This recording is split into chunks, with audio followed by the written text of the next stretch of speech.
ധാരണ നല്ലതാണ്, തെറ്റിദ്ധാരണ നല്ലതല്ല. വീഴ്ച നല്ലതല്ല, വിട്ടുവീഴ്ച നല്ലതാണ്. എന്താ നല്ലത്? നമ്മൾ പലരുമായി പലതരത്തിലുള്ള ബന്ധങ്ങൾ കാത്തു സൂക്ഷിക്കുന്നവരാകാം.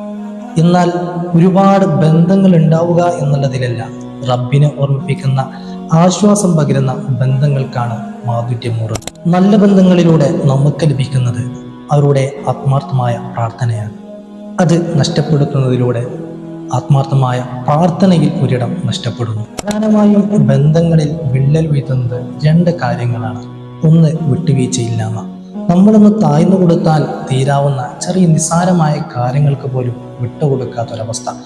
രണ്ട്, തെറ്റിദ്ധാരണ. റസൂലുള്ളാഹി സ്വല്ലല്ലാഹു അലൈഹി വസല്ലം തങ്ങൾ പറഞ്ഞു, ഇയ്യാകും വല്ലന്ന ഫഇന്ന വല്ലന്ന അക്ദബുൽ ഹദീസ്. നിങ്ങൾ ഊഹത്തെ സൂക്ഷിക്കുക, തീർച്ചയായും ഊഹം സംസാരത്തിൽ ഏറ്റവും വലിയ കളമാണ്. ആരെങ്കിലും പറ്റി എന്തെങ്കിലുമൊക്കെ പറയുമ്പോഴേക്ക് ഉടനെ ഏറ്റെടുത്ത് തെറ്റിദ്ധരിക്കാതെ അതിനെപ്പറ്റി കൂടുതൽ അറിഞ്ഞ് മനസ്സിലാക്കുക. ബന്ധങ്ങളിൽ വിള്ളൽ വരുത്താതെ നല്ല രീതിയിൽ ജീവിതം മുന്നോട്ട് കൊണ്ടുപോവുക. നല്ല ബന്ധങ്ങൾ ഇരുലോകത്തും നമുക്ക് അനുഗ്രഹമാണ്. റബ്ബ് തൗഫീഖ് നൽകട്ടെ.